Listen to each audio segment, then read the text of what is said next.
Hello, and welcome to another episode of Nothing and Like It, thankfully the only podcast that chronicles the FWA via its appearances on television. We are back to normal after a globe-trotting November, and I'm your middle seat in economy, Kieran Lefort. And if you look out of the windows we coast over Glasgow, you'll be able to see Eddie Sideburns. Eddie, how you doing? Hello. I'm the man who desperately hopes for a seat on his own, and I can look out the window and go, "Oh, brilliant!" I'm doing great. Glad to be back. Had a wee while away, and now ready back to talk about Alex Shane and the FWA. Indeed. And sir, please keep those massive feet out of the aisle. Andy Ogden. Andy, how are you? I'm the sort of person who wants a seat on his own just because I hate people. I'm pretty much the same. And I'm not joking about middle seat in economy. Tokyo to London, non-stop, 15 hours, middle seat. Yeah. I don't recommend it. Well, Bury to Rochdale bus, hour and a half. I recommend it. I think that also includes you sleeping on the bus and getting to the stop and then it going back at that point, right? Mate, the last 2 or 3 weeks I have fell asleep twice on the bus. Once where the driver didn't wake me up and ended up back in Bury. And the second time where I actually got woken up by the driver saying, "Come on." Was it the same driver? No, it was a different driver. Okay. As we found out over the last couple of weeks, I think it's a history of narcolepsy between myself and Jeff. We like having a good kip. It's incredible. We're uncovering the Ogden family medical history as we go. Tremendous. Well, hopefully we won't put anybody to sleep this episode, as we are back to 2 more episodes of FWA on the Wrestling Channel. We're going to start with episode 25, September the 24th, 2004. Cold open on a camera catching up with Zebra Kid backstage immediately after his match with Ricky Knight. And a bloke whose name I can't remember tries to give him a bottle of water and he simply gets shoved over. Basically, because Roy doesn't do promos, or didn't in 2004 for sure. Page turn. We're in the locker room area downstairs at Broxbourne, and a blood-covered Ricky Knight is ranting at the camera. I am just waiting for your impression of this, Kieran. Ricky, shout. It is a proper shouty promo, isn't it? He is so loud. He's like, "I'm on a mission for WAW. Teach that son of mine a lesson about greed, about money, about loyalty. Most of all, loyalty to family."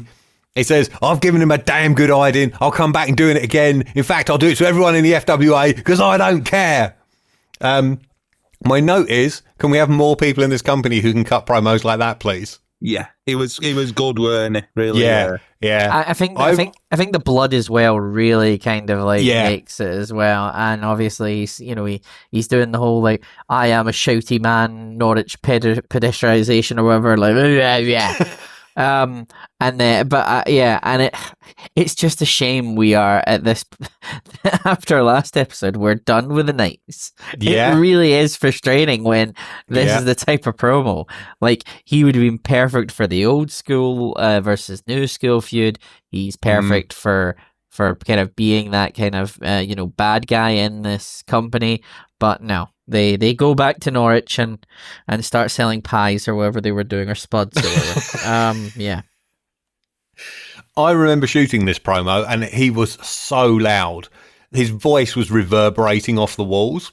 And you notice at the end, he turns and he walks away and the picture fades out. Well, the picture fades out because a step before he got to the door, he turned back around very quietly, went, "Is that all right, boys?" And we're like, "Yeah, no need for a second take, Rick. We're good." Kieran half expecting he went away and there was you in the background shaking like a shitting dog as he's I probably was. So Hampton Court are outside. Duke is going on about how his army's better now. He goes on about peasant thrashings and about how when they win the tag titles tonight, he wants Simmons to polish those belts like he's never polished anything before. And Simmons, who looks at the beginning, Simmons looks on the verge of needing to have the man sent for, because I was convinced he was going to piss himself laughing. But he pulls himself together and he says he's got more important things to think about than Duke's lousy belts, and storms off. And as he leaves, Duke asks Buttercup what's up with Simmons, and she claims he's overworked. If I may quote our Mr. Sideburns, The past is in a tiny square box as we get the Path to Now video recapping how we get to tonight's opener of Hade-ouken versus Jack Xavier for the All England title. And it's clips of Xavier helping Aviv beat Shane in Morecambe, the belt mysteriously being raised at the finish of the Hade and Zebra Kid ladder match, Hade helping Alex win the last man standing match against Jack, and then Hade helping Alex beat Jack in the Falls Count Anywhere in Morecambe match. Less than 5 minutes into this show, and we've already dipped into 3 storylines. This is catch-up city. Yeah, I mean, to be fair, the Path to Now is a really good kind of like build story, especially with the way it was kind of filmed. I really enjoyed it. It did just remind me how dumb a babyface Jack Xavier has been during this it does, this story. Especially that moment where he looks like he's about to pick up the win, and then he just stops and sees the guy on the stage, and it's like, what are you doing? It's dumb. Yeah, he probably could have been made to look a bit better in that moment, I think. Yeah, but I liked it, I really liked it. I liked it being called the Path to Now. That was really... I just like... so this is stuff I had to make up on the spot.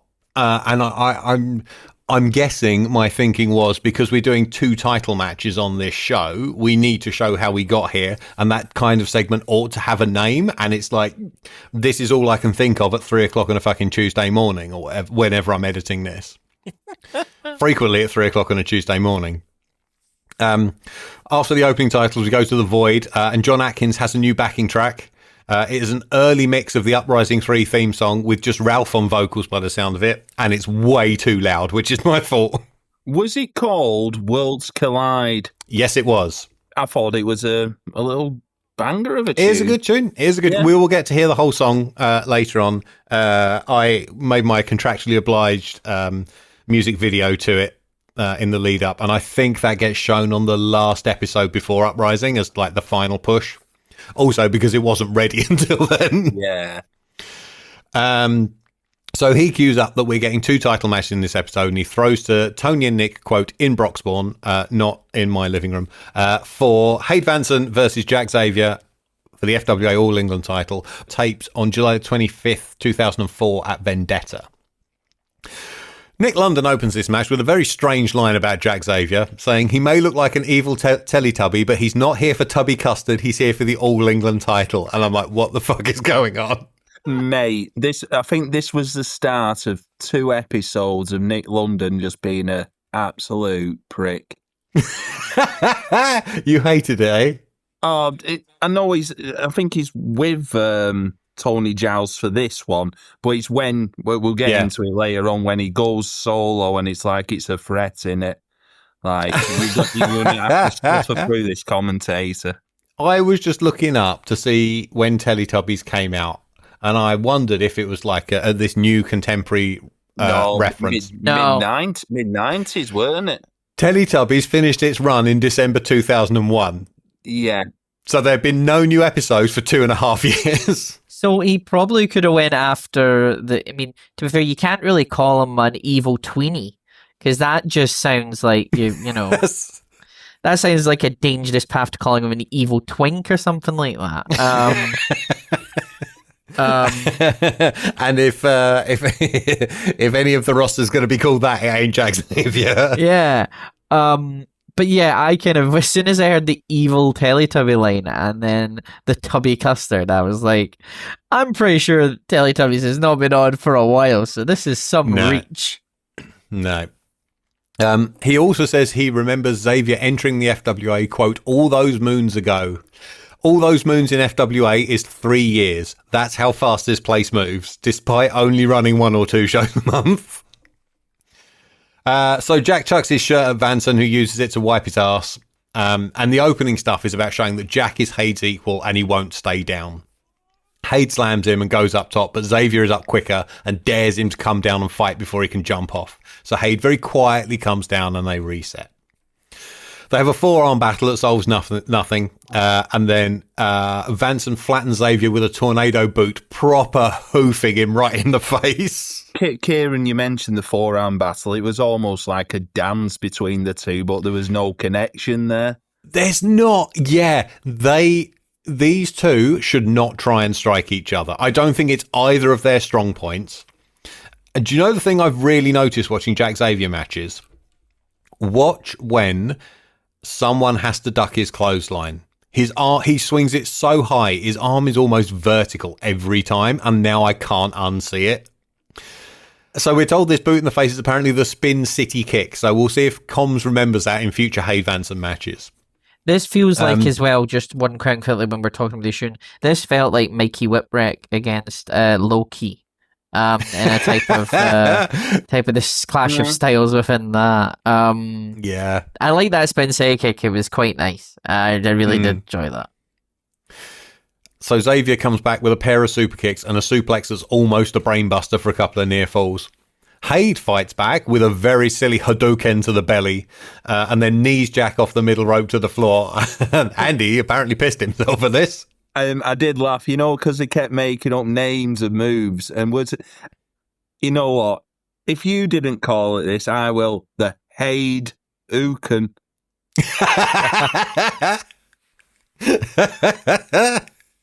Yep, fair enough. That's what it is for now.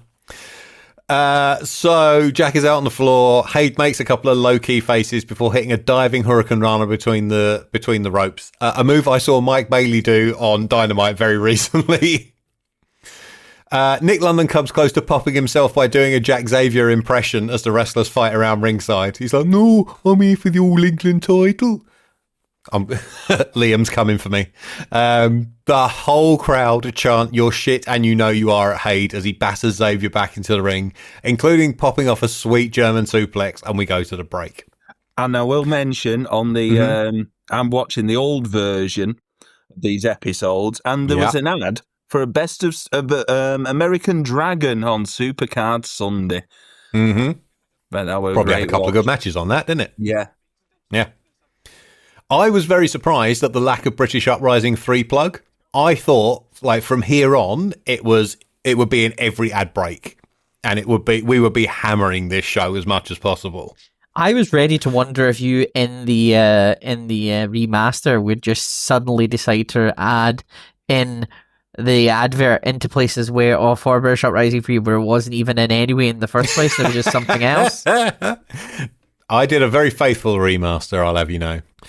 So when we come back, Xavier is blocking a load of Hade strikes with some terrible looking blocks. And then he hits. Yeah, Eddie just made a motion. He kind of looks like a bushwhacker in Mikey Whipwreck's shirt. Yeah, it's like stop. It's like the slow motion bit in the Matrix when like Neo is like back and he realizes he's the one and he's like just slowly blocking Mr. Anderson's Agent Smith's moves. Like fucking hell, man. He hits a jackliner. Vanson kicks out. Chop, chop, chop, chop. Stinger clothesline. Roaring elbow. Hade kicks out again. Hade with a whole load of kicks. Here's the worst move in his arsenal, which is a tornado chop. And a real sack of spuds throw of a suplex. Jack kicks out. The head and arm one? Yes. Or it's called the Hade and arm suplex. This is what we're in for now, Eddie, until we run out of Hade Vanson matches. We're counting the seconds till we hear it, and this is the last of Hade Vanson. He goes for a Rana, but Jack turns, drapes him over the ropes, and locks on an upside-down tarantula, which I guess is actually a right way up tarantula. When he's forced to break, he drop kicks Hade in the back, sending him tumbling into the railings. Thankfully, Hade didn't take the crazy Caminito bump Spud did in Enfield. Incidentally, that takes place 2 weeks after this was taped. So we really did fuck with the timeline by doing that. Vanson cuts off Xavier's follow-up, clotheslines him out onto the apron. They do an unnecessary spot where Jack uses this grounded kick to boost Hade into the ring post, and then he charges. Hade grabs his head and bulldogs him off the apron into me. Yeah! Yay! I knew you'd both celebrate this. I just laughed. As soon as I realised when the camera came around and we saw it was you, I was like... Yeah. Fell on his fucking ass. So my memory has always been that he knocked me flat, but you can see from the next shot that I'm in the island standing up. So I think he must have mostly just clipped the camera. I will tell you, it is the least appealing pair of legs I've ever been between.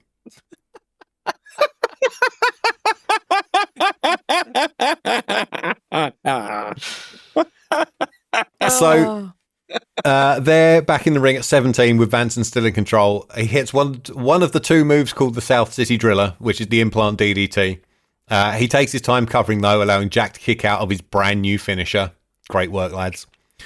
He takes him to the corner to give him one off the middle rope, but Jack elbows out, turns it into the X-Plex off the middle. To be fair, this looks really cool. Really? Linsky starts the down count, and he's looking at motionless Hade as Xavier makes it to his feet at 9 using the ropes and then collapses back to the mat as Steve counts to 10, and it's a double knockout. As an added bonus, as Xavier drops to the mat and rolls over, his foot flies out and kicks Hade square in the dick, and Hade can't sell it as he's supposed to be knocked out. He later told me he did this on purpose as a rib. Where are we falling on this? 3 stars out of 5 for me. Okay. I thought this was the best I've seen Hade Vanson because the last few times I have said he's a bloke playing wrestler, where as a 40, he did actually look the part and looked a step above Jack Xavier. I'm not the biggest fan of Jack, but I thought there was some good stuff in here, moves wise. Just the draw and double count out was it's a bit of a cop out finish in it, but I suppose must continue down the line. And you're going to say now it doesn't. Eddie, what about you? I enjoyed the match. I enjoyed the X-Plex off the top rope. There were moments where it felt like the guys maybe just weren't clicking, and some of it didn't kind of feel... It felt like they were barely touching, grazing each other at certain points. Then as it kind of went on, I was like, yep, I'm enjoying this. And then as per usual with FWA, I got kicked in the balls because, again, they decided, let's just have a screwy finish. Yeah, Alex loves a quote-unquote clever storyline continuing finish. Yeah, it stalls the Jack Xavier push because he's not really won or done anything massively against... Yeah, so the problem is he's getting shots at the title because he has a beef with Hade, not because he's winning. And you can't have him beat the champ because it's a title match. Yeah. And you can't have him lose again because you want the story to continue. So it has to be a draw of some kind. And then I've completely forgot that it was a 10 count instead of a 20 count, but then I remember 20 count was on the outside. Yeah, 20's outside. I was like, fuck you, go for 20, just stay, stay down for 20 seconds and really piss me off. Can you imagine if a knockout count was 20? Jesus. But I would probably say I'm on the same as Andy as far as a 3. Yeah, I'm around the same as well. I don't think as good as the Enfield tournament final, but that hasn't happened yet. It's a midway point between Jack telling us he's fired up and aggressive, but not showing it, and then Enfield where he actually shows it. My problems with this lie in the complete opposite to what Andy said. You said you felt like this is Hade is no longer an actor playing a wrestler and he's now a wrestler. I still felt like he was an actor playing a heel wrestler. Some of his offense is spectacularly dumb. Yeah, just quickly, I feel like, again, he, going back to kind of how I said it was low-key versus Mikey Whipwreck, and this is me being kind of serious about it, I feel like someone has told him, you are playing the role of low-key, as far as kind of the movements and the way he's going. So he's not being himself, he's acting as if he's somebody else. Yeah. So I do agree with you on that, yeah. Yeah. And is it because of the Hade-ouken? That is like, he's taking the piss a bit. I am fine with heel characters taking the piss. That's absolutely fine, right? The stuff I had problems was that Rana through the ropes. That's an Aviv Mayan move, not a Hade Vanson move, especially not a heel Hade Vanson move. The spinning chop sucks. And Jack Xavier getting to kick out of his new finisher that he's only used a couple of times on TV is really stupid. I know that this stuff is taped months apart, and so they do all kinds of stuff in between and aren't really thinking about this. This isn't happening in real time week to week, so they're not thinking that way. And Alex the Booker has got enough to think about with like the rest of the show to keep track of like how moves apart from his own should be protected. Yeah, I kind of put the Hade is not there yet. Yeah.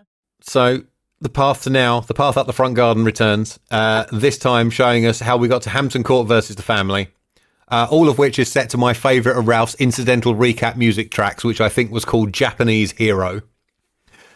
So we get Duke being found backstage at New Frontiers after being mysteriously attacked, the introduction of Drew McDonald as the family leader, Burchill coming to Simmons' aid, that which is recapped in the form of the monster moment interrupting the video. Simmons turns down the offer to join the family, and Duke returns to make the save when they beat him down and reveals it's the family that attacked him at New Frontiers. Lambert stops Travell using a chair against Simmons in Morecambe, allowing Simmons to beat Travell. And then Drew attacks Burchill, leading to Simmons beating Burchill by count out to claim this title shot. Yeah. And if you needed a rest after that, we then go to the ads. Nothing to report, just FWA Academy adverts. Two of them. What? One with Chris Egan being put in a cravat. Amazing. So we come back and a camera approaches Simmons in one of Broxbourne's pink dressing rooms. He's looking pensive in a mirror and he says, "Not now. I've got enough on my mind." And the camera slinks away and leaves him to prepare. Boom, boom, boom, boom, boom, boom. After the video package, there's not really much for John to add in the void, so we get a very basic generic link sending us back to Broxbourne, where Greg Lambert, Paul Travell, Raj Ghosh, and our favourite tattooed sweet potato, Drew McDonald, are in the ring with a microphone. You mean Scottish Taz? Go on, you can tell the story. Can I also just quickly say, sorry, just before Andy does that, you know how you did the EastEnders bit for the end of that bit with Simmons? I think more his street would be the Emmerdale theme, given how rich and posh they're supposed to be at that point, surely. But yeah, let's get into the inner workings of Scottish Taz. Come on. Yeah, so I think it's Patrick W. Reid on Blue Sky has done a bit of like investigating, Auntie, about these, these fake American wrestling shows. Yeah, tribute wrestlers. And like there's like Bastion Bugger on there, and it's like the same person was playing like 2 or 3 characters, weren't they? And there's the one we know from doing Reslo is Johnny South, who was Legend of Doom because he looked uncannily like Road Warrior Hawk. Yeah, and I think I've actually seen him wrestle as well, the Road Warrior. Yeah. But supposedly one of the rumours was that the person imitating Taz on these shows was, our favourite hard-boiled Scottish egg, old Drew McDonald. I can't imagine it. I'm just imagining... Is there a Red Hook in Glasgow? I'm just imagining Roy Knight as Bastion Booger. Well, why Roy Knight? I don't know. Do you mean Ricky? Ricky, sorry. So Ricky has done tributes. As Bastion when Booger. Johnny South was Legend of Doom, he was the Road Warrior Animal knockoff when they did it as a tag team. Yeah. Fucking hell. Yeah. But yeah, Glasgow Taz. That would be Scottish Taz. That'd be quite funny. Yeah. Is he tatties? Tatties. Survive if I let ye. Every other fucker does a Scottish impression on this show. I fucking can do one. Yeah, of course you can. You don't even need to do an impression. You just open your mouth. No, I know. So, Greg Lambert has a microphone. He says Drew is the man who will convince Simmons of the error of his ways. He's the man that put Burchill on the shelf, and then he turns to Travell and says, he's the man, despite how much you may be losing your grip, to persuade you to keep your grip on the tag team title. He turns back to the crowd and he says, believe you me, there is nobody on this planet who can stop us. And just as he's about to cackle, bong, the Burchill bong goes off. As Burchill makes his entrance, Nick London hurriedly tells us that he is alone in the commentary booth because Tony Giles, in his capacity as FWA International Liaison Officer, has been called away for an emergency meeting with Flash Barker. More on this later. I wanted to ask, was that really his true job? Or is it just because he's AJ Styles' mate? Little from column A, little from column B. Yeah. So sexy Hawaiian Burchill slowly heads towards ringside with no DDLeigh. Yeah, he's got long hair. He's got like proper stuff going bearded. on. He's gone proper bearded. Yeah. He's like an Hawaiian like Hank Scorpio off The Simpsons, isn't it? I was told he didn't want to do any of this, and it was Drew McDonald who told him to, because he's like, this will make you look like a star. He's like, you need to have a look. You can't just be a wrestler. He's like, you're already a fantastic wrestler, but you can't just be, if you want to go WWE, you can't be a man in trunks. You've got to have a look. So this was the look they cultivated. So Lambert shits himself, yelling, he's not supposed to be here, into the camera. And Drew is alone in the ring, and jobber security flood out to get between him and Burchill. Here comes Flash Barker, head bouncer Phil. He comes out, telling them that the fans came here to see a tag match, not to see these two. And the crowd sound like they'd actually quite like to see Drew versus Burchill. So he's not getting a good read on the crowd, is the commish here. He says Burchill needs to leave or he'll be suspended. And he then rounds on McDonald, asking what he's doing here, as he doesn't even have a manager's license. If Drew doesn't leave, the family will be stripped of the tag title. Lambert pleads with Drew. He wants to keep these belts, and Drew and Burchill try and get to each other with the scrum of security in between them, so McDonald has dropped out of the ring at this point. Flash says they both need to go or they'll be suspended. They milk this for all it's worth. As you were saying, I would really like to see that match. I think the match would be crap. I know. but they do a good job of the hype. Yeah, good job of the hype with Hawaii 5-0 Paul Burchill against Gothic Grandad Drew McDonald. It's like, honestly, like genuinely, like get rid of the Burchill bong if you're going to be dressed like that and just actually come out to the fucking Hawaii 5-0 theme song.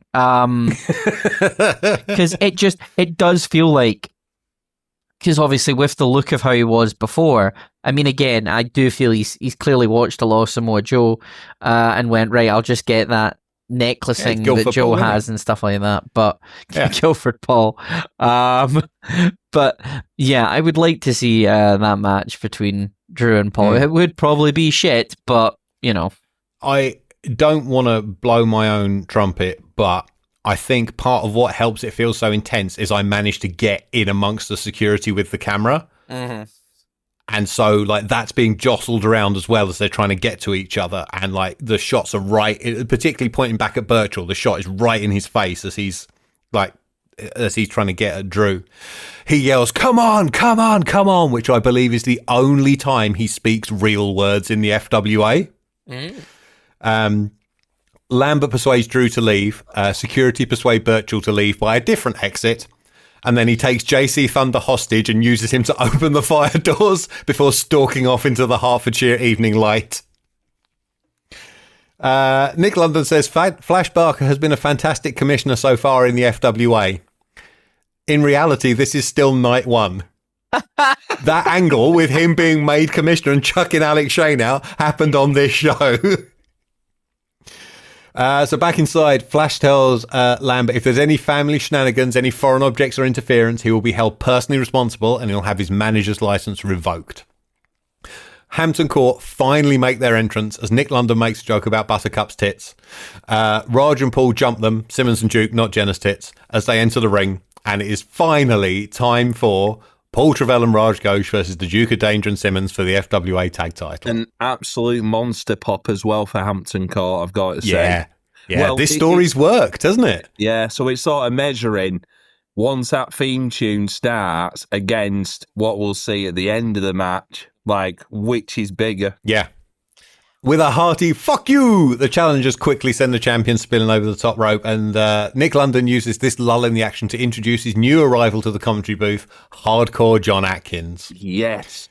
Now, I don't know if it's just me, but these two have instant chemistry, and it becomes obvious after about 30 seconds that this should have been the commentary team from the start. Yeah. I'm sorry, Tony, you're a nice man, but it should have been John. Oh, John was just like instantly good, weren't he? Professional. Straight away. I kind of was thrown off by it because you could still see John in the corner. Let me tell you how this came about. So Tony was either sick and couldn't make it to my place to do the commentary, or had to rush home. I can't remember which. Mm-hmm. My memory is he managed. I don't know. I'm not going to speculate. I can't remember. But this was one we recorded rather than his place. We recorded it at my place, which is outside of London. The Jack Xavier and Hade Vanson match had already had its commentary recorded. Right. And we didn't think that Andy Coyne, and he's one of the people who thought this, I do believe, we didn't think he should do a title change by himself. Mm-hmm. I've given it away now. Sorry, lads, Hampton Court win. Fun fact, the only title change that ever happens on FWA TV. Nah, no surprise, because the rest of the finishes are all fucking screwy anyway, so... So John was called to see if he could get there to fill in. Mm-hmm. And the thinking was, from the ringside cameras, you can't see him. And from the hard camera, he's mostly blocked by the ring post. Yeah, so it could be anyone. I get that. Yeah, exactly. And don't forget, this is originally 2004 standard definition TV being watched on CRTs. Yeah. It's not remastered. It's not HD. It's not blown up to your massive 50-inch TV. I remember somebody did point it out at the time. It's like, shut up. Just, it doesn't fucking matter. What I will do, however, is I will give credit for near enough as the finish happens, you hear John Atkins say, "Oh, hold on a second," and then obviously the finish happens, and then you hear his voice because you can. Yeah, that was kudos. Yes. I really did enjoy that. Yes, we made sure we were going to do that. Yeah. So I lived north outside of London, and John lived in South London, so it took him a bit to travel. And while he was traveling, I remember we did one take that was Nick London and Ralph just to see if it would work. But Ralph hated it so much, as soon as the recording was finished, he ejected the disc and snapped it in half so it would never see the light of day. We also record, as you alluded to earlier, Andy, Coyne did commentary by himself for the next episode, and we recorded that while we were waiting for John to arrive. Right. And then when John arrived, we went back and did this match. I think John and Andy might also have stuck around to shoot some stuff on green screen in my dining room, so poor John wasn't making a 3-hour round trip just to record 15 minutes of commentary.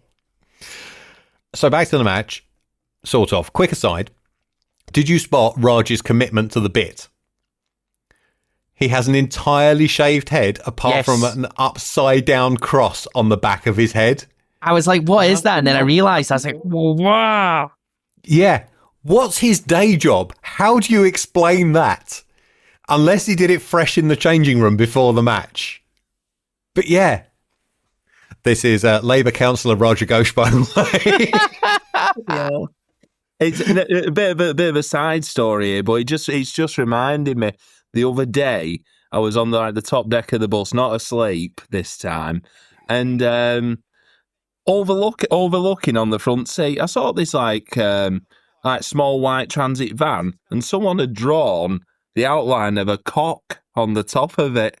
It was like this van's driving round with a purple cock. I don't think. He's talking about like a random bit on the back of his head. Yeah, that would have been incredible if someone had done a cock and balls on the back of his head. So a match takes place, believe it or not. Duke looks a bit peeved that Simmons is doing his aerobic warm-ups in the corner before eventually locking up with Ghosh. Raj pulls a great face after taking a hip toss. They do a series of reversals, and then Simmons gives him another one over the top rope as London blathers on about that technically being illegal in professional wrestling. Only in WCW up to 1998. Simmons takes Raj on a tour of the turnbuckles, bouncing his head off each one, eventually getting to the family's corner. And Travell squares up to him and then just shrugs and walk away, letting Simmons complete his little mission.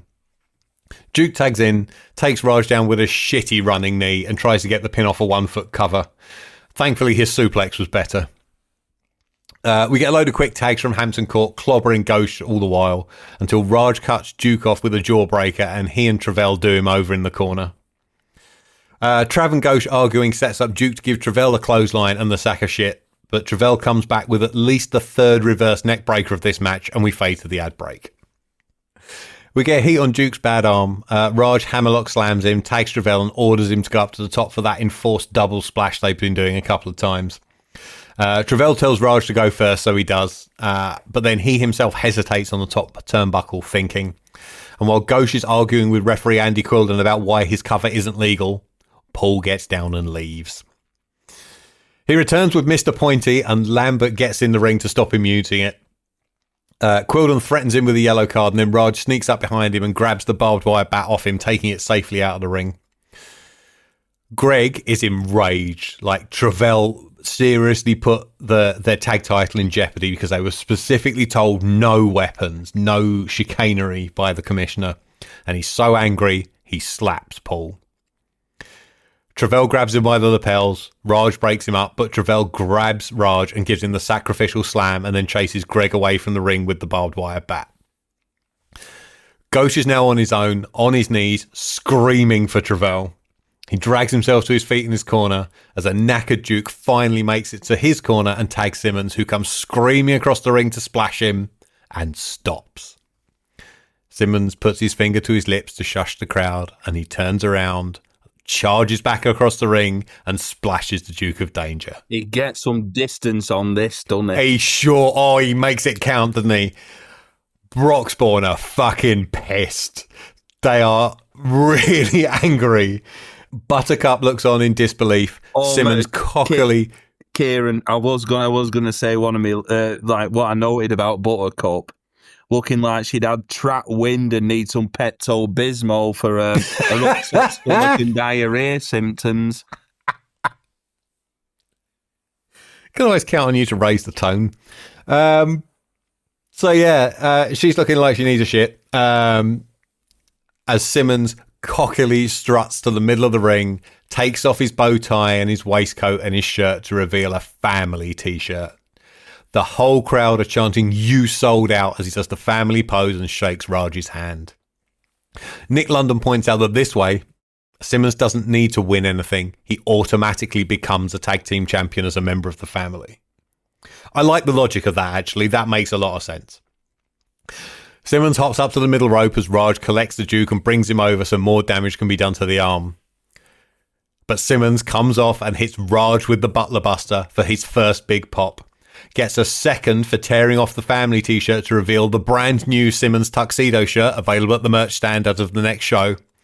And a third for splashing and pinning Raj to win the tag belts. As Eddie pointed out earlier, John, quote-unquote, scarpers from the booth so he can announce the winners. You hear Nick London going, "John, where are you going?" before he counts the pin. And then Hampton Court celebrate with the belts. Eddie, how'd you feel about all this?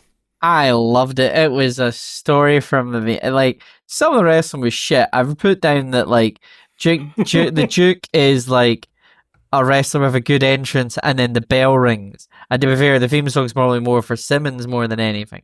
But like, this is brilliant. This was great. I was sold. I bet on it. I bet on the heel turn. I was really annoyed. Buttercup was fucking crying. I was like, I'm so sorry. And then obviously what happened after it. But yeah, this was the best way to end this episode, and this was probably the hottest thing that happened on that card when that show happened, I would say, as far as I'm concerned. This is great. So this card also has the Vanson and Xavier double knockout, Ricky Knight versus Zebra Kid, and James Ty versus AJ Styles. Or those four matches were in a row. And it has the Flash Barker chucking out Alex Shane segment. Oh, yeah. Yeah, but this was great. It was just, I don't know what it was, but the crowd were into it. The kind of the story of it was sold on it. The only problem is, and I think we've already discussed it before, is Simmons is just way much of a better wrestler than the Duke. It is kind of obvious in this match, isn't it? Yeah, you put anyone else in that Duke role, I wonder if they would prefer. And again, maybe it's just unfair on him because he's been injured and stuff like that, and Yeah, he did have to take like little bits of time out. And as far as I recall, he wasn't I could be entirely wrong here. He wasn't really wrestling in other places, so he wasn't getting the reps in. Well, Simmons is doing Italy, and he's doing All Star. He's doing all kinds of things at this point. Like, if you have him as, like, the manager, like, I'm not wrestling, I'm the Duke, you are wrestling for me, and it's just Simmons as the wrestler, and then maybe you have someone else who is as another wrestler, then yeah. But it would probably work a bit better. But, yeah, there's just moments, especially the bit you mentioned as well with the movie does in the near beginning and stuff like that. The Duke, I'm just like, mate, in the nicest possible way, the wrestling part isn't for you, but maybe the promo part is for you. But just finishing off, yeah, loved it. The ending and everything that kind of happened at that point. And finally, obviously, Paul Dravel is no longer in the family, so that was quite... I was like, oh, so they're now replacing him with Simmons. I was like, and then I was like, okay. And then obviously everything changed. But yeah, do you think he's going to become Duke's chauffeur? The swap roles. Double turn of roles. The wacky, crazy driving Duke, Paul Travell. Yeah. But no, I thought this was great. Loved it. Andy, where do you stand on this? So I went 2 stars out of 5 match, 5 out of 5 eruption at the end. Yeah, I love that final pop. Like, the hard cam is shaking. Everybody is on their feet. Yeah. Yeah, it's almost reminiscent that Shingo Yokozuka match, like where you just seen everyone pop up and just everyone covering the hard cam. Yeah, except that's a 5-star match in the ring. Well, yeah, exactly. Yeah. You could tell he were going to turn on the Duke with what was hinted at in the backstage promos.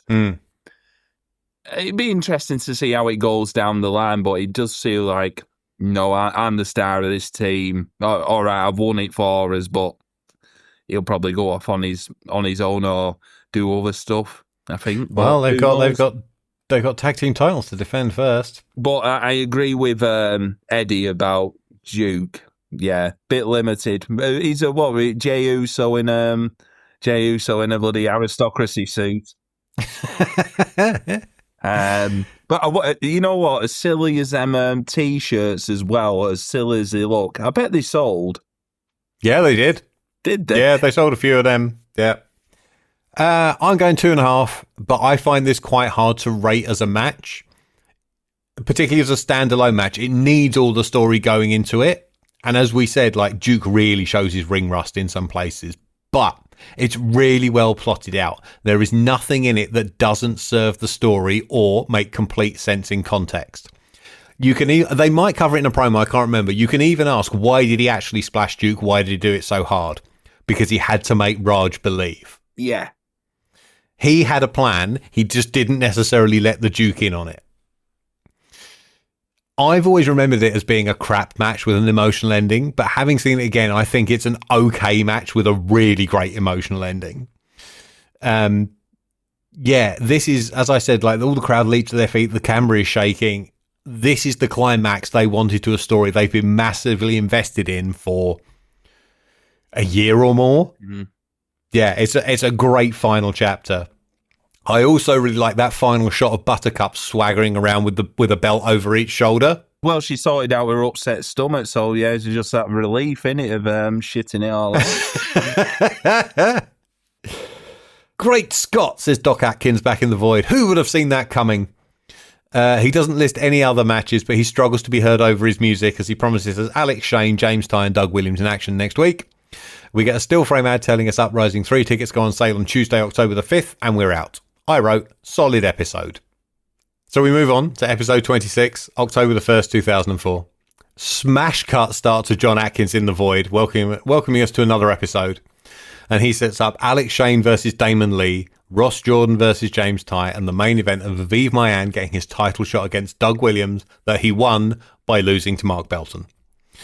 As he's about to throw to the opener, a mysterious hand waving a piece of paper shoots out from behind the inset screen. And John reads the little press release stating that the services of Steve Corino have been acquired and Steve Corino versus Alex Shane has been signed by Commissioner Flash Barker. I wonder if Alex Shane is aware of this situation, he says, as we fade into the opening title. He's probably got an IMDB profile now, your hand. with that, please? I have, not just my hand, I have. And this show is listed on it, I do believe. I think LSR did it. Yeah. So opening titles, and then sound the klaxon. John is out of the void. John is roaming free with a camera and a microphone. Beware, beware.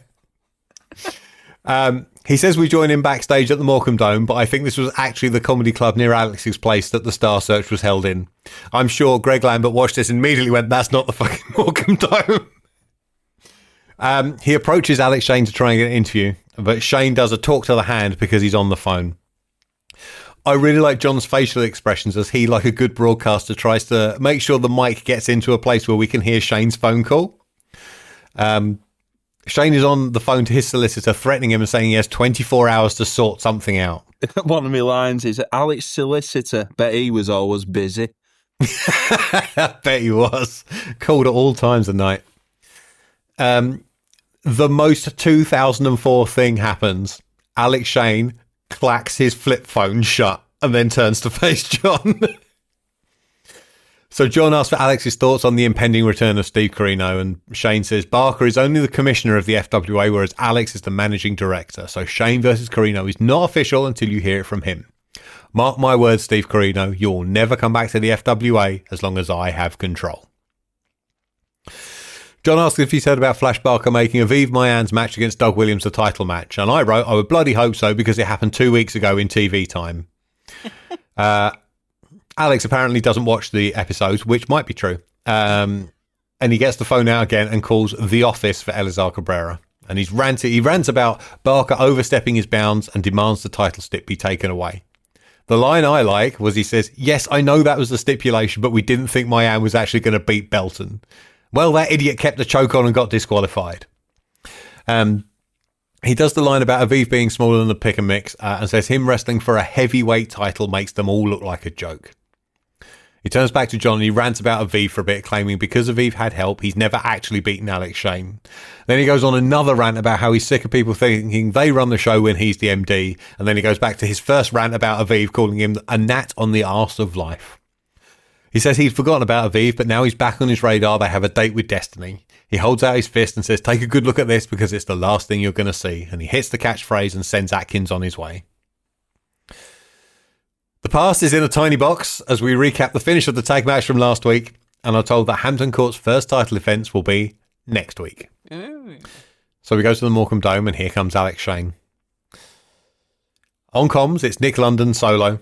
He tells us there's no Tony this week because he's now in the US finalising the Corino deal, and again tells us the match with Shane has been signed. Page turn. Dangerous Damon Lee is now also in the ring, and Alex has the mic. He immediately tells him DDL sounds like a goddamn courier service. I immediately thought, it's me, it's DDLeigh. And I was like, that's all I can think about. As Alex is talking, we get a little flashback to their interaction when the security squad chucked Shane out of Broxbourne 3 weeks ago with a handy red circle around Damon so you know which one it is. And this is Alex is explaining the angle to the crowd by way of threatening his life. Threatening Damon's life. He does the same intimidation routine we see in all the Alex versus local babyface matches, basically giving him a 10 count to leave or he's going to get killed. This works a treat in Morecambe. They are screaming for Damon to get back in the ring. Yeah. Thankfully, he does come back to the ring or we wouldn't have a match to talk about. Kieran, yes. Just before you get into the match, I did want to point out when Alex came into the ring and did his pose above the top rope, you just have the background visual of the top of the Morecambe Dome. Yep, looks good, doesn't it? Oh, what an absolute picturesque shot. I have many bad things to say about Alex Shane, and I'm sure he has many bad things to say about me. That man having a choreographed entrance that went exactly the same every time was a godsend to camera ops. Yeah. Because I knew exactly where he was going to be and exactly how to shoot him to make him look good and get shots like that. Yeah. And because he did it the same every time, I could tell every other camera operator where they needed to stand for it as well. Yeah. Yeah. Thumbs up. Yeah. So this is July the 31st, 2004. This is pretty much the same as the matches we saw Alex have with Aviv, Ross Jordan, PJ Black, etc. I also saw him do it with Stevie Lynn, God knows who else, a whole bunch of people all over the country. And it has the same spotting as well, where it's Alex trying to fool Quilden about holding the rope, and like Quilden's like asking the fans, "Did he do it?" Yeah, but it works. It works. Alex has the same facials, that shock face, and it works. Yes, yeah. In fact, my next note is this works again. This also works a treat in Morecambe because it's the big southern dickhead against the young northern goodie. Who are you going to, like, in that area, who are you going to back in this situation? They've also already done this match on the Bolton show that never saw the light of day back in February.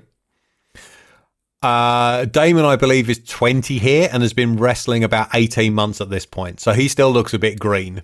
And he's also grown 2 tattoos since the last time we saw him.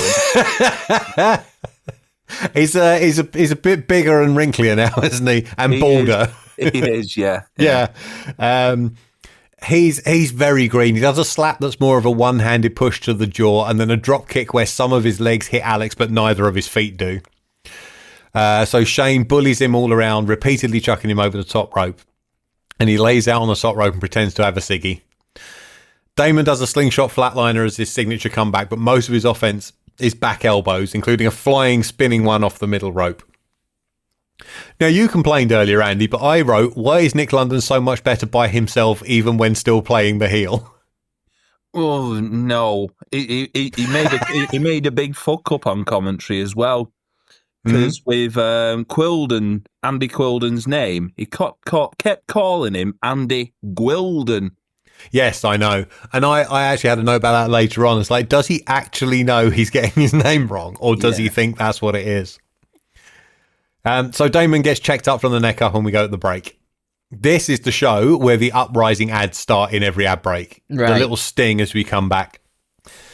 So we go back to the match. Damon turns greetings from Finsbury Park into a backslide for a quick near fall, but gets caught on the second go.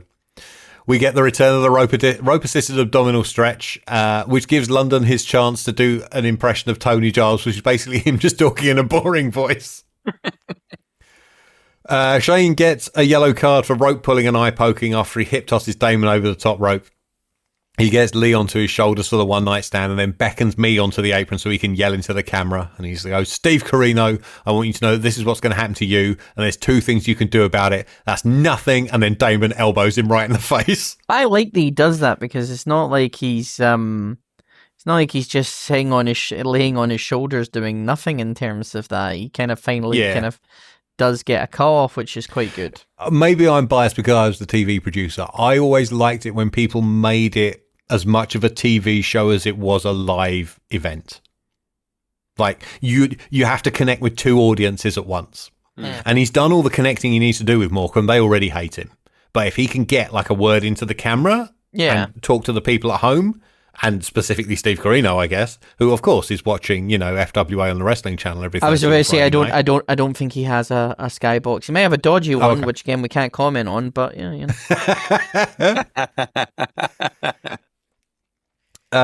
So Damon escapes, hits Danny Doring's bareback face-to-face stunner thing, and then the Diamond Dust. And I couldn't work out if his gimmick was old ECW finishers or moves related to DD.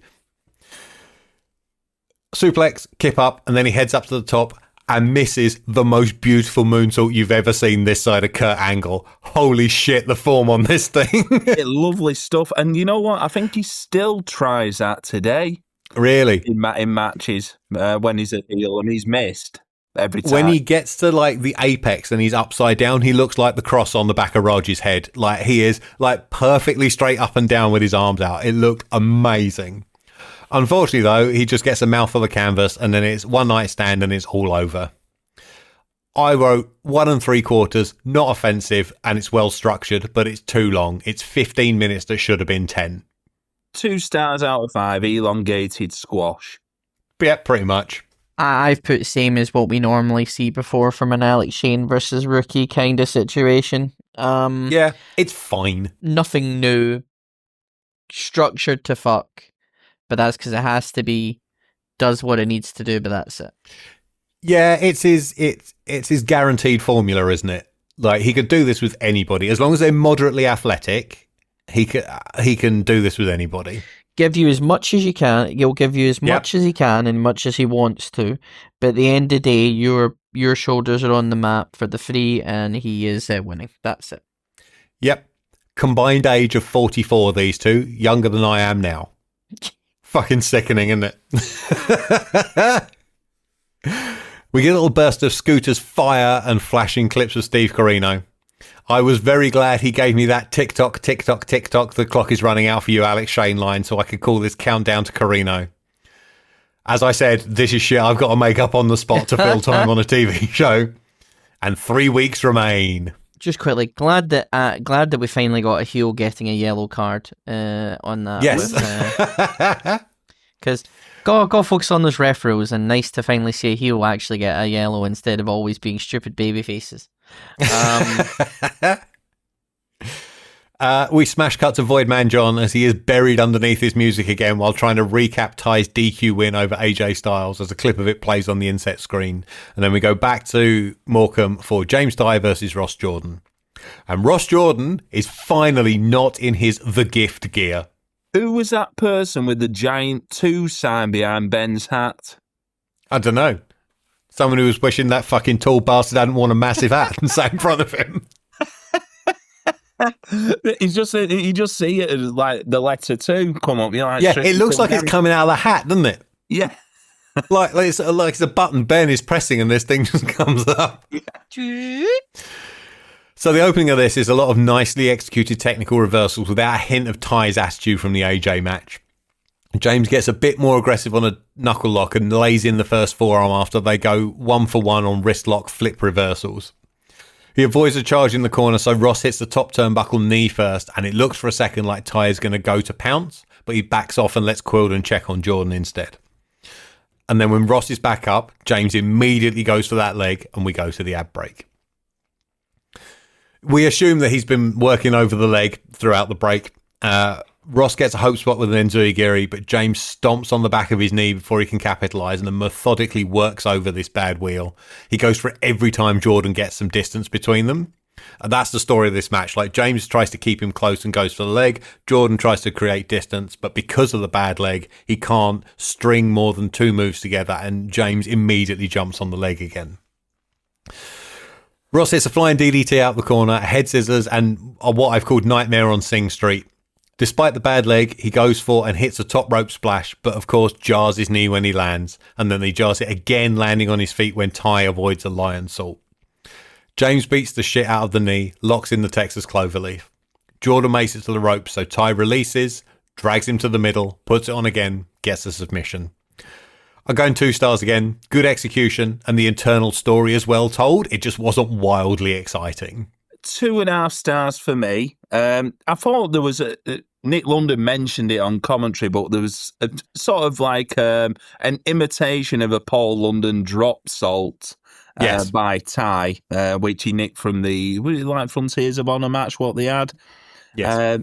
Ty, I'll give it to him, even though we said he's a boring bastard. It looked like he'd shown a bit more confidence about himself, like mannerisms, and I thought, bit of improvement here from Ty. Yeah, he wasn't full heel, but he was more aggressive, and you're right, he looked more confident in what he was doing and more assured, yeah. Yeah. What's it, Ross Jordan, plucky baby face who eventually succumbs to getting tapped out. 2.5 stars. It was Fair. fine. It was fine. Yep. Anything to add, Eddie? I've put James Ty changed to show he's a heel wearing black shorts, but then again, I didn't know if he'd actually, that was the only thing I thought. I'm going to be serious and just wear black shorts. Yeah, the crowd, because obviously, like, as far as we're concerned, we know he's done the bad thing to AJ Styles, but we don't know whether he's properly heel or anything. So there's certain bits where he's doing not heelish work, but things you'd expect a heel to do, like going after the knee and stuff like that. And the crowd just cannot and do not seem arsed for it at all. So the difficulty is, this was taped a week after the AJ Styles match, so nobody's seen it. Right. Okay. Apart from Ben Corrigan, who was at both shows, you know? Yeah. So I think as the match grows on, they then start to kind of get into the fact he's doing more heel leg work, really, in essence, within it. And I think, it's fine. I don't think that, I know obviously, at least he's not doing the look in my hands, why am I so violent kind of shit with the heel stuff. It's more so just kind of subtle. But yeah, it was okay. I just don't think it was anything special. No, like you're never going to tell your mates you need to watch this match, are you? No. Nick London tells us we need to be here next week as Tony Giles will no doubt have a message from AJ Styles for James Ty. And we get a blast of saxophone and a slow motion shot of Colt Cabana walking down the ramp in York Hall as we're told next week it's Colt Cabana versus James Ty. Smash back to the Atkins dimension as he recaps Alex removing the title shot aspect of the main event, which means it's only one fall and Andy throws a party. Yay! Yes, indeed. Morecambe Dome, July 31st, 2004. Doug Williams versus Aviv Mayan, not for the FWA title. Doug has the FWA belt and the brand new Ring of Honor Pure title.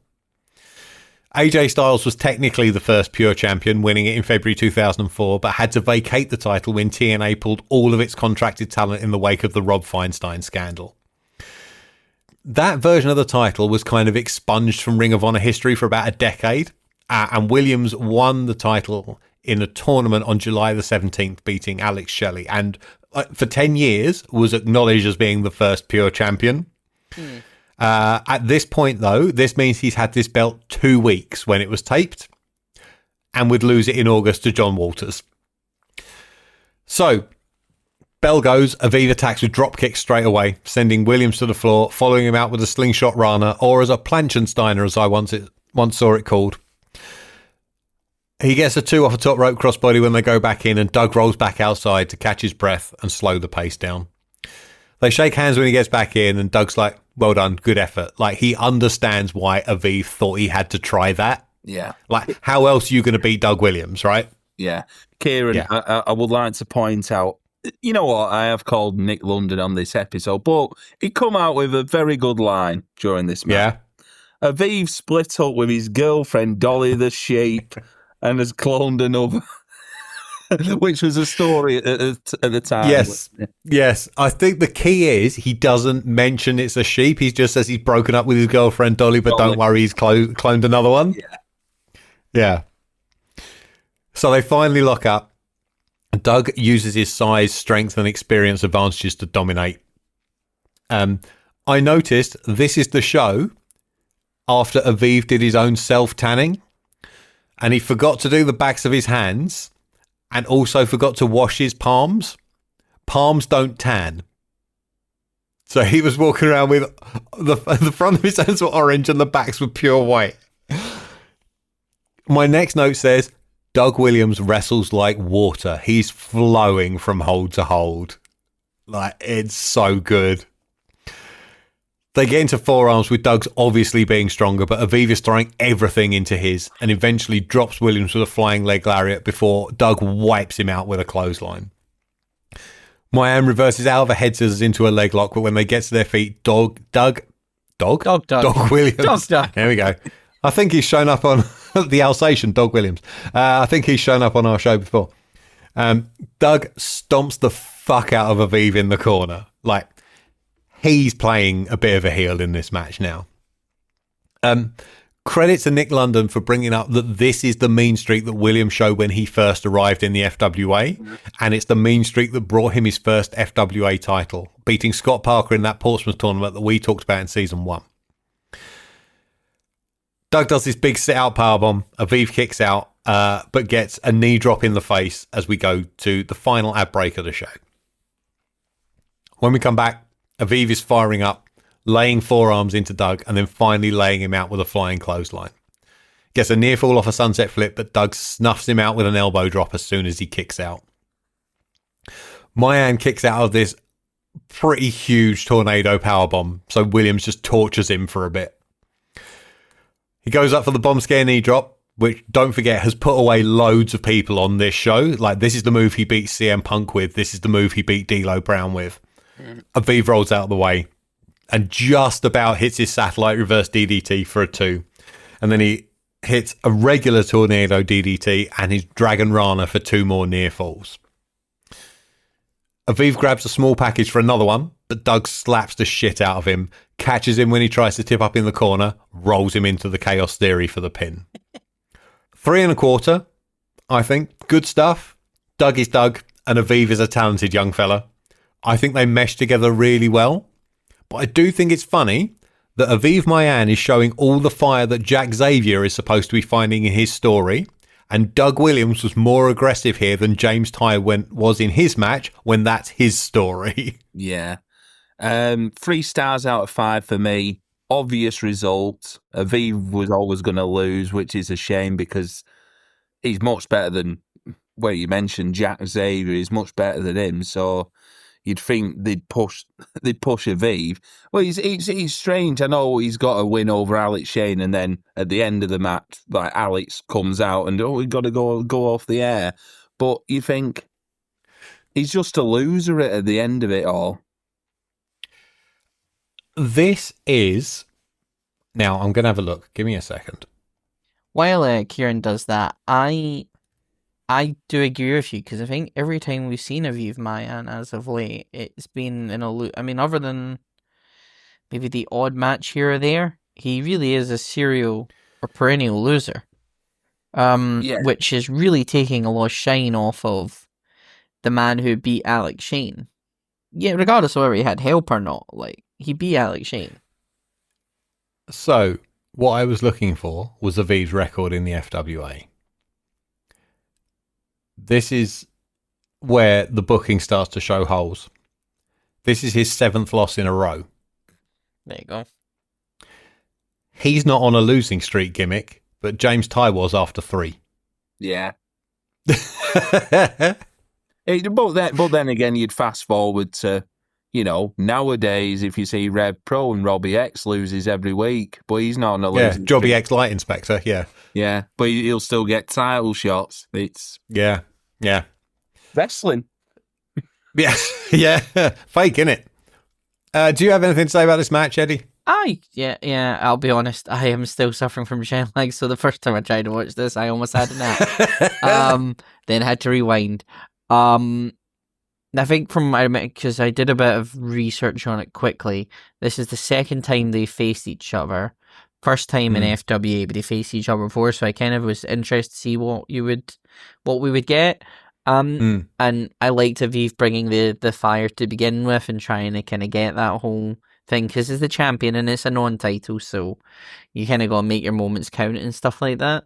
I'd say a 3, probably. The Chaos Theory, by the way, is perfect. And I'm glad he's now using it as a finish, or as one of the major, because I think at this time he probably is using it as a finish, because I don't think he's using... So the Revolution DDT was the early FWA days.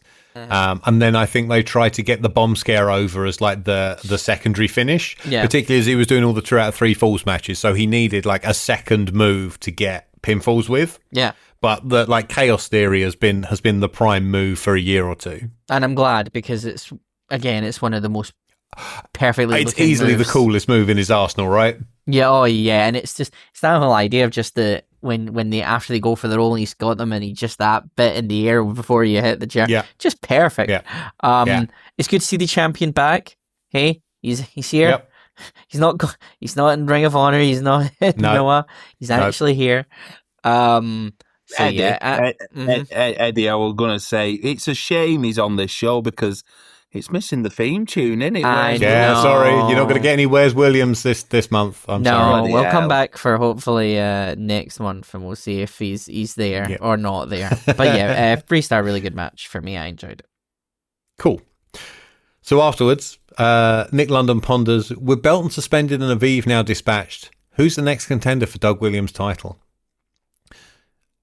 Aviv is in the ring. He's selling the finish like death. Doug goes over, gives him the old good effort kid backslap, shakes his hand, takes his leave. Nick London signs off the show as Aviv takes applause from the crowd, and Alex Shane's music hits. Quilden rushes back into the ring to beg Aviv to leave, and you can see Atkins comes around as well to tell him some shit's going to happen, you need to go. London tells us the director is frantically signalling there's only seconds of airtime left. Don't point at me. Alex comes out to the stage and London goes, I'm getting the countdown. 5, 4, 3. And we go off the air. That's your hook for next week. I'm pretty sure I put an actual countdown on the screen for him. I knew ahead of time I wanted to do this. Yeah. Solid episode again, I think. 3 decent wrestling match. Hampton Court title defense and Ty versus Cabana plug for next week. Corino plug for 3 weeks' time and a cliffhanger to draw you back in. Mm-hmm. Thumbs up, I reckon. Yeah, none of the matches were in doubt, I would say, with the... No, it's a step along the way show, isn't it? You had the 2 big title matches the previous week, so you can afford to bring it down a bit this week, particularly after the high of that tag title win. Yeah, but as ever, always good to see Alex Shane on the show. I do love it. Yeah, we have more than one opinion is available. When all the characters are on screen, they should be asking, where's Alex Shane? So something I completely forgot to mention at the top of the show. 'Tis the season to be jolly and giving. We now have a little Christmas present for our listeners. Johnny Storm has apparently been going through boxes in his attic and found a whole load of stuff that he's managed to get somebody to capture for him and put on the internet. Just quickly, just to not get our viewers' hopes up, it's nothing to do with Johnny in Thailand, and it's nothing to do with extended books on this. It is nothing to do with Johnny in Thailand, no. But he's put up all kinds of rare and interesting stuff. A lot of it has been stuff from when he was a kid, taking a camcorder around the WWF shows and just getting it in wrestlers' faces and stuff like that. Really rare, unseen stuff. He found the missing episode of UWA Rampage so that Andy and I could finally complete our podcast series. One of the other things he has found and put online is a camcorder version of his match with Jody Fleisch at Revival, which got cut down to 3 minutes for TV on Bravo, and until 2025 had never seen the light of day in full. So it's not the version from the TV cameras. It is quite clearly an academy trainee with a camcorder in the balcony. But it's the whole match for the first time ever. When I watched this, it only had 30 views. Well, now we've all watched it. It'll have at least 33. Yeah. So we're going to talk about it. Quick context. This is from the FWA adjacent SWAT revival show put on by TalkSport Radio and Tommy Boyd in 2002. Taped for the Bravo TV channel, but as I said, they chose to air the show as a 2-hour one-off, including ads. So the actual wrestling action of a 3.5-hour show was cut down to 90 minutes. Yeah, it was basically with this match, it's 3 minutes, and in brackets, the Bravo edition should have no ladders needed. Many people coming out of the live show had this as their match of the night, but because it got cut down so much, nobody has ever been able to watch it to assess it until now. At points, you can hear, I think, Mark Sloan giving orders to the person with the camera. I think the person with the camera is either Max Voltage or Graham Hughes. Mm. They were 2 trainees who were there on the day. Well, we see them on screen on the Bravo version. You hear Mark going go down there, past those 2 blokes. And for early 2000s camcorder run by a trainee, it's fine. You can see everything. You see the whole match. So Johnny's out first to his 5 knockoff track, and then Jody comes out to his FWA theme that we all know and love. Both of them are over. The people here know who they are. My next note, Linsky, tuck your fucking shirt in. Yep. Which I believe we said when we reviewed the Bravo version. Tuck your fucking shirt in. You're a professional on TV. So they don't lock up. Instead, they duck each other's clotheslines and go into this long, complex, well-practiced rope running spot that has them both doing rope-assisted backflips and ends with an indie standoff. This is very of the time. A little bit of chain wrestling and some cradles. Both of these sequences have a couple of uncommon reversals in them. In particular, there's a way Johnny reverses a wrist lock using his shin as he does a backwards roll that I don't think I've ever seen before. Another standoff, and then they go forehead to forehead, trade some overhand chops, stop, look, and spot a ladder conveniently cordoned off at ringside. So I need to mention that this comes after TWA technically rescued Wrestle Express, which was a show that went massively off the rails, was going to cause great damage to the British wrestling industry. People went to jail over it, but it was eventually put on under the Scott Conway's TWA banner with a lot of FWA wrestlers on the show.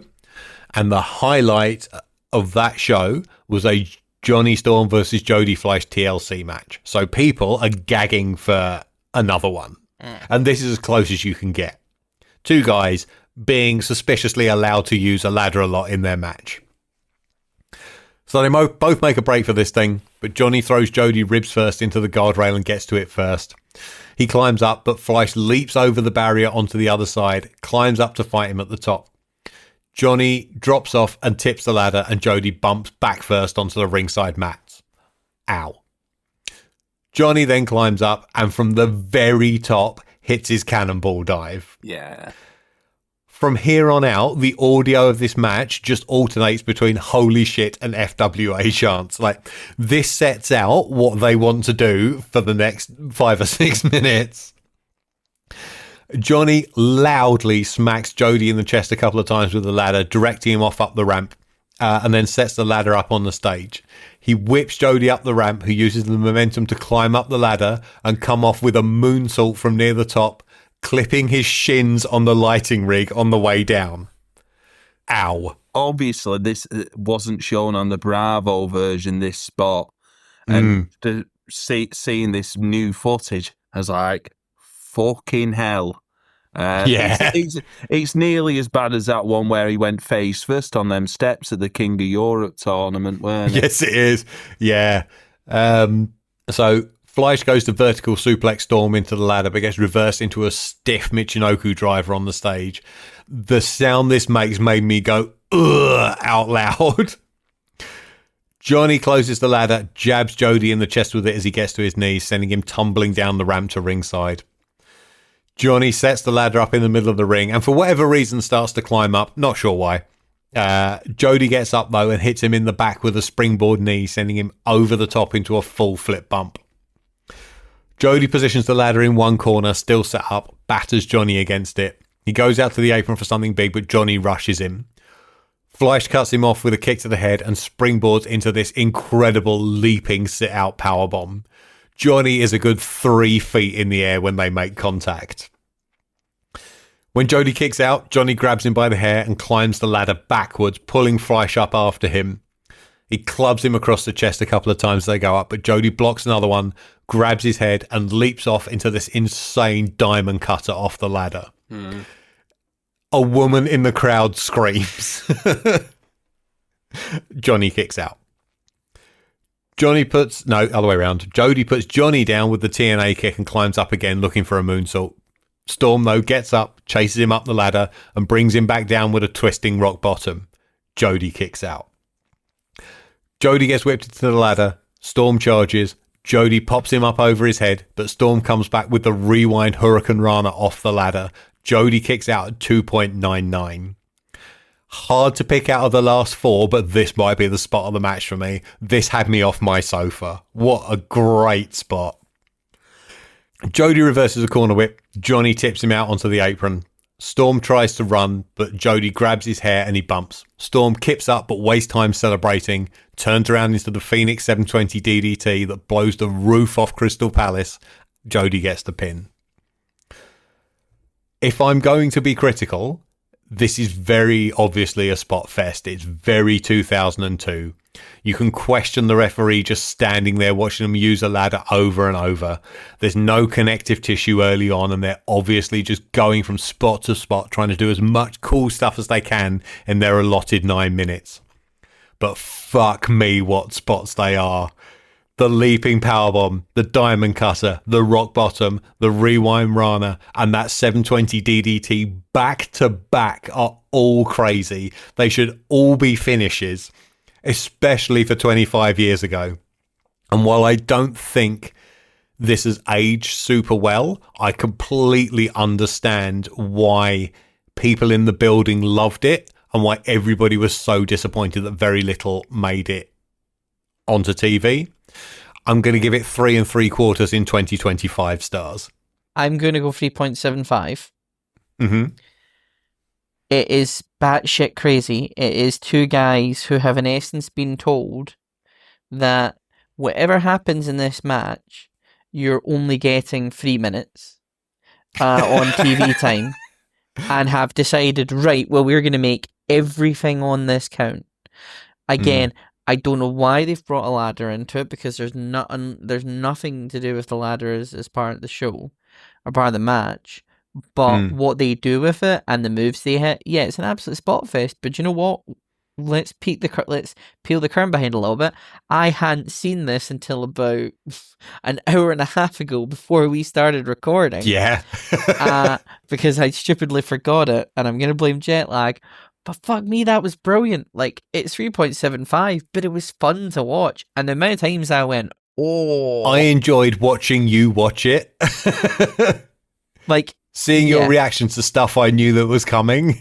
Yeah, but like, yeah, whoever Bravo decided only give that 3 minutes or put that in as 3 minutes should have a word with themselves. I know obviously it's a kind of tournament and obviously they're focusing on that, but yeah, no, they've let themselves down there. So I've just looked on Cage Match. It was actually like the fourth match, and you'd think like crash bang wallop, all these mad maneuvers, and you'd think, oh, what a fucking match! I need a come down with a pint. Well, it's a good job. Lexi Fife versus Nikita are up next, so they have a rest for about. That's definitely some cool down spot there. It sure is. Yeah. As I said, that maneuver where Fleisch went for a moonsault off that ladder and catching his legs off the lighting rig. Like, mate, madness. It's, I think, similar rating as you guys. You go about 3.5, 3.75, but you couldn't help to be not. Like, if you were sat in that building, you'd be just so entertained, like, wow.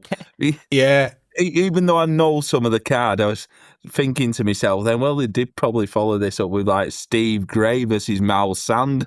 that would have been a typical like Super Show thing to do, wouldn't it? Back in them days. I completely understand why this was the talk of the night, because the other really good match. Well, there's two other really good matches on this show, aren't there? There's the Doug Williams and Eddie Guerrero match, and then there's the Jody versus Doug match, which are like very good, like 10-minute matches. But yeah, I absolutely understand why everyone was talking about this walking out of Crystal Palace. Yeah. I love how I just picked up the review bit we did for the revival show, and I love how we went from this to awkward babyface Robbie Brookside with Dino Scarlo and Drew McDonald, and I'm just imagining like if they'd showed that all in full, and then in TV you then showed three old codgers trying to fucking grapple each other and an awkward babyface Robbie Brookside. I think you'd kind of know which one you were more interested in. I think so too. Well, there we are. That's our present to you all. I will also make sure I link this when the match when the show goes out. It needs to be seen by more people, just as like the fascinating historical document. And I guess that's it. Eddie, legal troubles, or are you just too jet lagged to deal with any of that? My lawyers have been dealing with it, and I've been told not to say much at the moment. So you'll be on your flip phone to them like Alex Shane was to his. I'm gonna get my Sony, my Nokia flip phone or whatever it is, whichever is a flip phone at the time. Because I'm young. You can follow me on Twitter, but I'm trying not to tweet as much. It's just basically there if people need to get in by compliment me with at Kawada Kicks Best. You can follow me on Blue Sky at Eddie Sideburns. I still have, if you're a Patreon of Grapple, I will be doing my King of the Mountain pick at some point. So I'm looking forward for that. Merry Christmas, Feliz Navidad. There's, nothing like it. Have a good Christmas. This is a great present we're giving you. Andy, how about you? Yeah, follow me at Oggy Part 3 on X. Follow my podcast, Graps and Claps, at GCP Podcast 1. So recently we've recorded the last 2 episodes of Working a Reslow with Mr. Kieran there. What a journey. It sure has been. Yeah, we've gone... we went back in time, didn't we? All the way back to 1984 for some matches. Yeah. And then finished up in 1995. Yeah, including a great Rollerball Rocco versus Fuji Yamada match. Which, yes. The Johnny Storm and Jody Fleisch of its day. Definitely so. And also recorded the Christmas special of Shite with Matty Edwards and Michael Hamflett of What Culture, which was WWF Armageddon 2002, which... what a show to record. It just goes off in many tangents away from wrestling, where Robbie Williams is likened to Shawn Michaels on the pills back in the day. I have praised it in a couple of places, so I'm going to do it again here. It is one of my favourite standalone podcast episodes of the year. I was entertained for 2 solid hours. Like, you three together have such brilliant chemistry. And on top of that, at the centre of it, like the hazelnut in the centre is a proper critical review of the show as well. It's an excellent, excellent listen, and I recommend it to anybody. If you like many burials of Triple H, you like and who doesn't? And also, coming up as well is the Graps and Claps Awards of 2025, which will be recorded in a pub in Derby. Tremendous. So you can find everything to do with this show at linktr.ee/FWA pod. We're on Twitter, Blue Sky and YouTube at FWA pod and Instagram at FWA.pod. As for me personally, I am at Kieran Edits on Blue Sky. Thank you very much for listening. A happy festive season to all of you. We'll be back in January to start another year of this nonsense, and there's 2 things you can do about it.